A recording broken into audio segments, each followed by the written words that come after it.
ओम शांति। 21 दिसंबर 2024 की शिव की वाणी सुनेंगे। शिव बाबा कहते हैं, मीठे बच्चे, जी मीठे बाबा, बच्चे सच्ची कमाई करने का पुरुषार्थ पहले स्वयं करो और फिर अपने मित्र संबंधियों को भी कराओ। Charity begins at home. आज का प्रश्न है, सुख अथवा चैन प्राप्त करने की विधि क्या है? उत्तर, पवित्रता। जहाँ पवित्रता है वहाँ सुख और चैन है। बाबा पवित्र दुनिया सतयुग की स्थापना करते हैं। वहाँ विकार नहीं होते। जो देवी देवताओं के पुजारी हैं वह कभी ऐसा प्रश्न नहीं कर सकते कि विकारों बिगर दुनिया कैसे चलेगी। अभी तुम्हें चैन की दुनिया में चलना है, इसलिए पतित दुनिया को भूलना है। शांति धाम और सुख धाम, बस इन्हीं को याद करते रहना है। ओम शांति। ओम शांति का अर्थ तो बच्चों को समझाया हुआ है। शिव बाबा भी ओम शांति कह सकते हैं, तो सालिग्राम बच्चे भी कह सकते हैं। आत्मा कहती है ओम शांति। Son of silence father. शांति के लिए जंगल में जाकर कोई उपाय नहीं किया जाता। आत्मा तो है ही साइलेंस, फिर उपाय क्या करना है? यह बाबा बैठ समझाते हैं। उस बाप को ही कहते हैं कि वहाँ ले चल जहाँ सुख चैन पावे। चैन अथवा सुख सभी मनुष्य चाहते हैं, परंतु सुख शांति के पहले चाहिए पवित्रता। पवित्र को पावन, अपवित्र को पतित कहा जाता है। पतित दुनिया वाले पुकारते रहते हैं कि आकर हमको पावन दुनिया में ले चलो। वह है ही पतित दुनिया से लिबरेट कर पावन दुनिया में ले चलने वाला। सतयुग में है पवित्रता, कलयुग में है अपवित्रता। वह है वाइसलेस वर्ल्ड, यह है विशियस वर्ल्ड। यह तो बच्चे जानते हैं कि दुनिया वृद्धि को पाती रहती है। सतयुग वाइसलेस वर्ल्ड है तो ज़रूर मनुष्य थोड़े होंगे। वह थोड़े कौन होंगे? बरोबर सतयुग में देवी देवताओं का ही राज्य है। उसको ही चैन की दुनिया अथवा सुखधाम कहा जाता है। यहाँ है दुखधाम।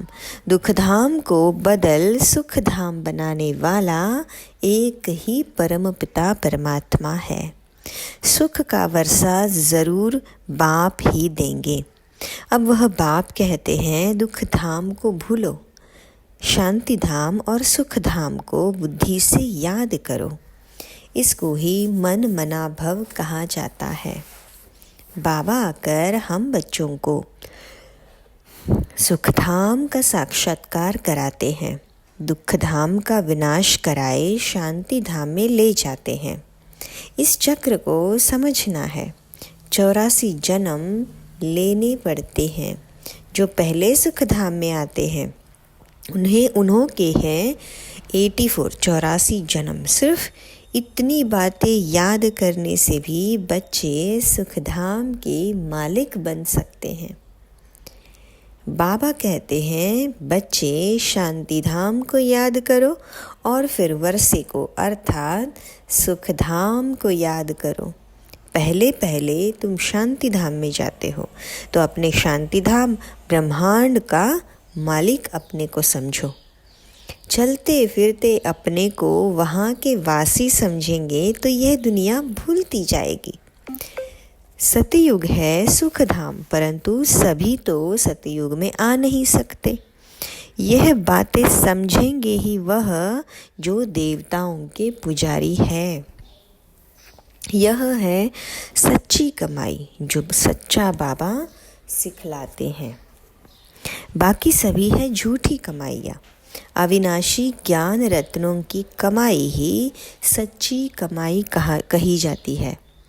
बाकी विनाशी धन दौलत वह सब है झूठी कमाई। द्वापर से लेकर वह झूठी कमाई करते आए हैं। इस अविनाशी सच्ची कमाई की प्रारब्ध सतयुग से शुरू होकर त्रेता में पूरी होती है, अर्थात आधा कल्प भोगते हैं। फिर बाद में झूठी कमाई शुरू होती है, जिससे अल्पकाल क्षणभंगुर सुख मिलता है। यह अविनाशी ज्ञान रतन ज्ञान सागर ही देते हैं। सच्ची कमाई एक सच्चा बाप कराते हैं। भारत सचखंड था, भारत ही अब झूठ खंड बना है, और खंडों को सचखंड झूठ खंड नहीं कहा जाता। सचखंड बनाने वाला बादशाह ट्रुथ है। सच्चा है एक गॉड फादर, बाकी है झूठे फादर। सतयुग में भी सच्चे फादर मिलते हैं, क्योंकि वहाँ झूठ पाप नहीं होता। यह है ही पाप आत्माओं की दुनिया, वह है पुण्य आत्माओं की दुनिया। तो अब इस सच्ची कमाई के लिए कितना पुरुषार्थ करना चाहिए? जिन्होंने कल्प पहले कमाई की है वही करेंगे। पहले खुद सच्ची कमाई कर, फिर पियर और ससुर घर को यही सच्ची कमाई करानी है। Charity begins at home. सर्वव्यापी के ज्ञान वाले भक्ति कर नहीं सकते। जब सभी भगवान के रूप है, फिर भक्ति किसकी करते हैं? तो इसी दुबन से निकालने में मेहनत करनी पड़ती है। सन्यासी लोग चैरिटी बिगिंस एट होम क्या करेंगे? पहले तो वह घर बार का समाचार सुनाते ही नहीं है। बोलो क्यों नहीं सुनाते हो? मालूम तो पड़ना चाहिए ना। बतलाने में क्या है? फलाने घर के थे, फिर सन्यास धारण किया। तुमसे पूछे तो तुम झट बतला सकते हो। सन्यासियों के फॉलोअर्स तो बहुत हैं। वह फिर अगर बैठ कहे कि भगवान एक है, तो सभी उनसे पूछेंगे तुमने किससे यह ज्ञान सुनाया? कहे बीके ने, तो सारा उनका धंधा ही खलास हो जाए। ऐसे कौन अपनी इज्जत गवाएगा? फिर कोई खाना भी ना दे। इसलिए सन्यासियों के लिए तो बहुत मुश्किल है। पहले तो अपने मित्र संबंधियों आदि को ज्ञान दे, सच्ची कमाई करनी पड़े, जिससे वे भी 21 जन्म सुख पावे। बात है बहुत सहज, परंतु ड्रामा में इतने शास्त्र मंदिर आदि बनने की भी नोंद हुई है। पतित दुनिया में रहने वाले कहते हैं अब पावन दुनिया में ले चलो। सतयुग को 5000 वर्ष हुए। उन्होंने तो कलयुग की आयु ही लाखों वर्ष कह दी है। तो फिर मनुष्य कैसे समझे कि सुखधाम कहाँ है, कब होगा? वह तो कहते हैं महाप्रलय होती है, तब फिर सतयुग आता है। पहले पहले श्री कृष्ण अंगूठा चूसता सागर में पीपल के पत्ते पर आता है। अब कहाँ की बात कहाँ ले गए हैं? अब बाबा कहते हैं ब्रह्मा द्वारा मैं सभी वेदों शास्त्रों का सार सुनाता हूँ। इसलिए विष्णु की नाभि कमल से ब्रह्मा दिखाते हैं और फिर हाथ में शास्त्र दे दिए हैं।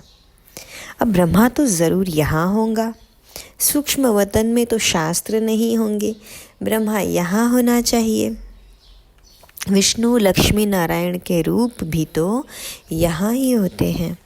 ब्रह्मा ही सो विष्णु बनता है और फिर विष्णु सो ब्रह्मा बनता है। अब ब्रह्मा से विष्णु निकलता विष्णु से ब्रह्मा निकलता।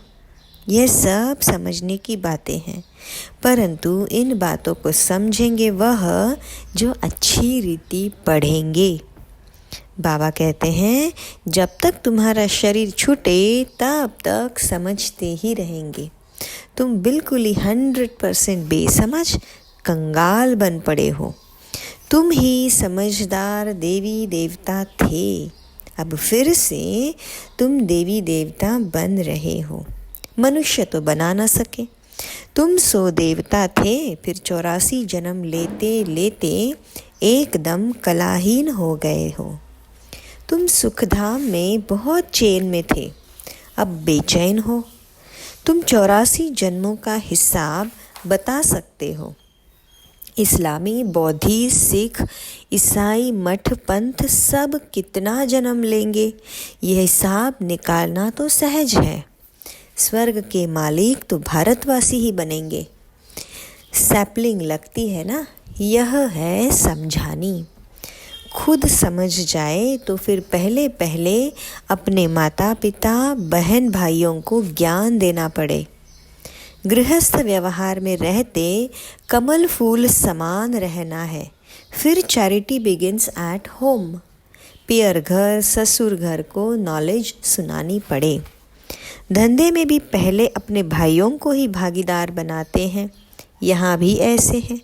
गायन भी है कन्या वह जो पियर और ससुर घर का उद्धार करे। अपवित्र उद्धार नहीं कर सकते। तब कौन सी कन्या? यह है ब्रह्मा की कन्या। ब्रह्मा कुमारी है ना। यहाँ अधर कन्या, कुंवारी कन्या का मंदिर भी बना हुआ है ना। यहाँ तुम्हारे यादगार बने हुए हैं। हम फिर से आए हैं भारत को स्वर्ग बनाने के लिए। यह दिलवाड़ा मंदिर बिल्कुल एक्यूरेट है। ऊपर में स्वर्ग दिखाया है। स्वर्ग है तो यहाँ ही। राजयोग की तपस्या भी यहाँ ही होती है। जिन्हों का मंदिर है उन्हों को यह जानना तो चाहिए ना। अब अंदर जगत पिता, जगत अम्बा, आदि देव, आदि देवी बैठे हैं। अच्छा, आदि देव किसका बच्चा है? शिव बाबा का। अधर कुमार, कुंवारी कन्या सब राजयोग में बैठे हैं। बाबा कहते हैं मन मना भव, तो तुम वैकुंठ के मालिक बनोगे। मुक्ति धाम, जीवन मुक्ति धाम को याद करते रहो। तुम्हारा यह सन्यास है। जैनी लोगों का सन्यास कितना डिफ़िकल्ट है। बाल आदि निकालने की कितनी कड़ी रस्म है। यहाँ तो है ही सहज राजयोग। यह है भी प्रवृत्ति मार्ग का। यह सब ड्रामा में नूंद है। कोई जैन मुनि ने बैठ अपना नया धर्म स्थापन किया, परंतु उसको आदि सनातन देवी देवता धर्म तो नहीं कहेंगे ना। वह तो अब प्रायलोप है। कोई ने जैन धर्म चलाया और चल पड़ा। यह भी ड्रामा में है। आदि देव को पिता और जगत अम्बा को माता कहेंगे। यह तो सब जानते हैं कि आदि देव ब्रह्मा है। आदम बीबी, एडम ईव भी कहते हैं। क्रिश्चियन लोगों को थोड़े ही पता है कि यह एडम ईव अब तपस्या कर रहे हैं। मनुष्य सृष्टि के सिजरे के यह हेड है। यह राज भी बाबा बैठ समझाते हैं। इतने मंदिर शिव के व लक्ष्मी नारायण के बने हैं तो उनकी बायोग्राफी जानना चाहिए ना। यह भी ज्ञान सागर बाबा ही बैठ समझाते हैं। परम पिता परमात्मा को ही नॉलेजफुल, ज्ञान का सागर, आनंद का सागर कहा जाता है। यह परमात्मा की महिमा कोई साधु संत आदि नहीं जानते।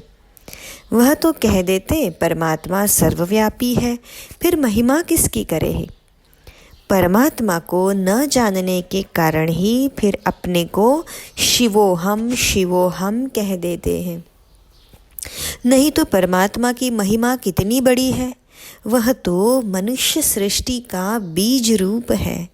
मुसलमान लोग भी कहते हैं हमको खुदा ने पैदा किया तो हम रचना ठहरे ना। रचना को वर्षा नहीं दे सकते। क्रिएशन को क्रिएटर से वर्षा मिलता है। इस बात को कोई भी नहीं समझते हैं। वह बीज रूप सत है, चैतन्य है। सृष्टि के आदि मध्य अंत का उनको ज्ञान है। सिवाय बीज के आदि मध्य अंत का ज्ञान कोई भी मनुष्य मात्र में नहीं हो सकता। बीज चैतन्य है तो ज़रूर नॉलेज उनमें ही होगी। वही आकर तुमको सारे सृष्टि के आदि मध्य अंत का नॉलेज देते हैं। यह भी बोर्ड लगा देना चाहिए कि इस पा को जानने से तुम सतयुग के चक्रवर्ती राजा अथवा स्वर्ग के राजा बन जाएंगे। कितनी सहज बात है। बाबा कहते हैं, जब तक जीना है मुझे याद करते रहना है। मैं खुद तुमको यह वशीकरण मंत्र देता हूँ। अब तुमको याद करना है अपने बाप को। याद से ही विक्रम विनाश होंगे। यह स्वदर्शन चक्र फिरता रहे तो माया का सिर कट जाएगा। हम तुम्हारी आत्मा को पवित्र बनाकर ले जाएंगे, फिर तुम सतो प्रधान शरीर लेंगे। अब वहाँ विकार तो होते नहीं हैं। कहते हैं विकार बिगर सृष्टि कैसे चलेगी। बोलो, तुम शायद देवताओं के पुजारी नहीं हो। लक्ष्मी नारायण की तो महिमा गाते हैं, संपूर्ण निर्विकारी। जगत अम्बा जगत पिता निर्विकारी है। राजयोग की तपस्या कर पतित से पावन स्वर्ग के मालिक बने हैं। तपस्या करती ही है पुण्य आत्मा बनने के लिए। अच्छा, मीठे मीठे सिकिलधे बच्चों प्रति माता पिता बाप दादा का याद, प्यार और गुड मॉर्निंग। रूहानी बाप की रूहानी बच्चों को नमस्ते। हम रूहानी बच्चों की रूहानी बाप दादा को याद, प्यार, गुड मॉर्निंग और नमस्ते। शुक्रिया मीठे बाबा, शुक्रिया। धारणा के लिए मुख्य सार। इस पुरानी दुनिया को बुद्धि से भूलने के लिए चलते फिरते अपने को शांति धाम का वासी समझना है। बिंदु रूप याद करना है। शांति धाम और सुख धाम को याद कर सच्ची कमाई करनी है और दूसरों को भी करानी है। राजयोग की तपस्या कर स्वयं को पुण्य आत्मा बनाना है। माया का सिर काटने के लिए स्वदर्शन चक्र सदा फिरता रहे। आज का मधुर वरदान शिव बाबा का हमारे प्रति। संपन्नता द्वारा सदा संतुष्टता का अनुभव करने वाले संपत्तिवान भव। स्वराज्य की संपत्ति है ज्ञान, गुण और शक्तियाँ। जो इन सर्व संपत्तियों से संपन्न स्वराज्य अधिकारी है वह सदा संतुष्ट है। उनके पास अप्राप्ति का नाम निशान नहीं है। हद के इच्छाओं की अविद्या, इसको कहा जाता है संपत्तिवान। वह सदा दाता होंगे, मांगता नहीं। वे अखंड सुख शांतिमय स्वराज्य के अधिकारी होते हैं।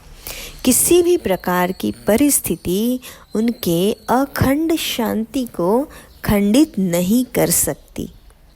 स्लोगन है, ज्ञान नेत्र से तीनों कालों और तीनों लोकों को जानने वाले मास्टर नॉलेजफुल है। अच्छा, ओम शांति। शुक्रिया बाबा, शुक्रिया।